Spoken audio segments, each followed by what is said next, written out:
One of my most notable mistakes, I think, was I didn't really know what South Park was. I thought and it was an animated feature. So I screened that at 12 o'clock on a Saturday afternoon as a kids session. At halftime, I had to make all the kids swear that they wouldn't tell their parents it was me that screened on South Park, and pulled the rating after that.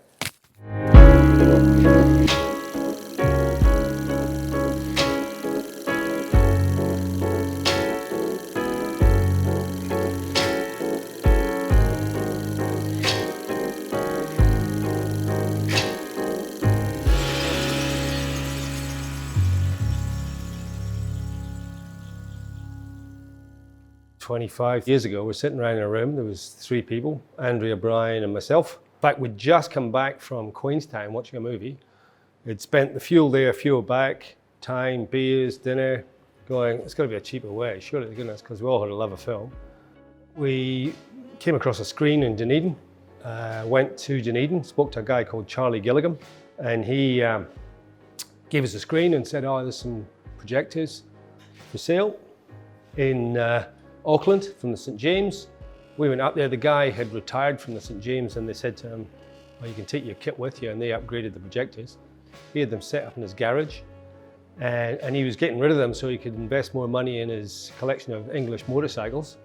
And so we loaded them at the back of an HQ Holden, a great road trip, drove back down, put them together. Charlie came up from Dunedin, who'd done a 5-year apprenticeship to be a projectionist.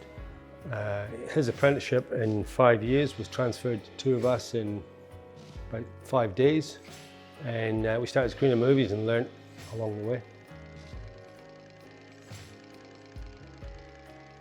So we started off in the town hall, obviously, and that was sensational. It was a lovely old building, but it was freezing cold in the winter and stinking hot in the summer, and people would turn up with dogs and their own couches, and we said, oh, look, better.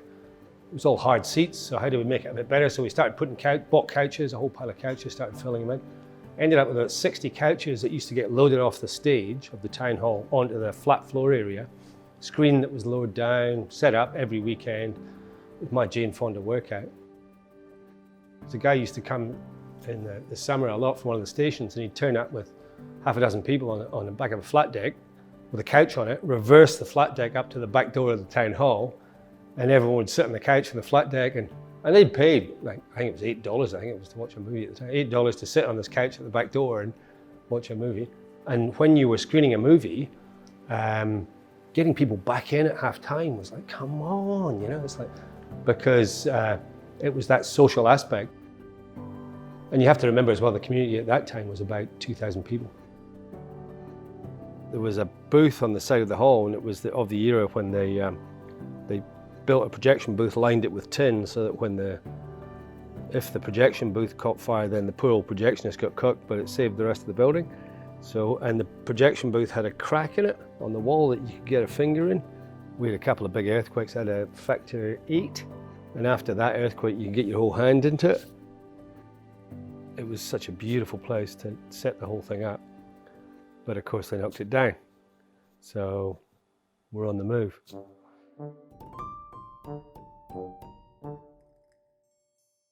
Where do we go to from the town hall? And that ended up with the old Central Electric building, which I remember when we first moved into it, I was told that it was too far from the centre of town, and what were we thinking, and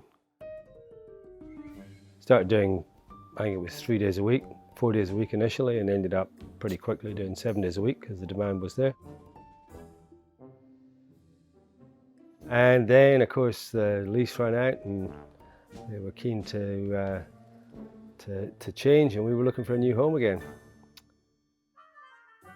This came up, and it was a great space, really good feel. It was at the time was the Catholic Church of Our Lady of Fatima, which had been, they were building a new one. This was deconsecrated, and we moved in, started to kit it out, and we've been here for 7 years, I think. Literally, we held on to the 35mm for as long as we could. We were the last carbon arc projectors in the Southern Hemisphere. I had a love affair with those projectors, still do. Every now and again the rod would burn wrong, or it would explode, or you wouldn't turn it off, or it'd break down, and One of the classics, the bottom reel falls off, dong, dong, dong, and falls down the stairs. But it just added to the experience. None of the mess ups we did were ever a negative for people who were in the cinema at the time. It was always considered just to be this, the place would howl you down and people whistling and you'd lean up, get abused and get back into it. And those evenings, those little mistakes were so much more memorable than just a standard night, you might say. There was a woman that used to come in a lot, and she had her seat. And she'd stand, if somebody was in her seat, she'd stand next to it and look at them like they were some sort of weirdo, And most people at that point would go, okay, fair enough, I'm going, and give her the seat. But every now and again, somebody would hold their ground, and I'd have to give them a cookie or something, or bags of popcorn so she could have her seat. The cookies are an essential part of the Paradiso, for me anyway, because I'm a fat bastard. And they're an essential part of the Paradiso experience.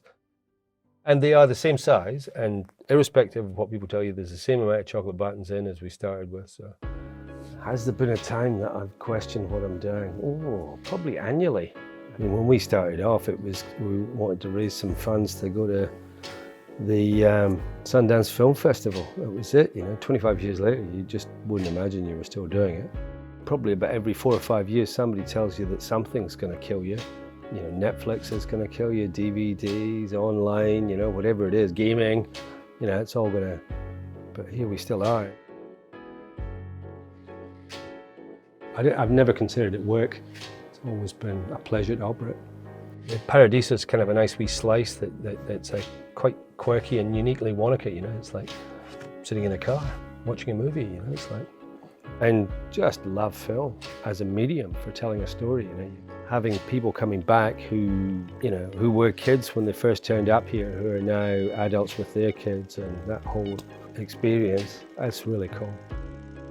There's always doubt, and if anyone tells you they don't doubt what they're doing, they're a barefaced liar. At some point you do, that you wake up at 2 in the morning and you go, but concentrate on the good stuff and she'll be right.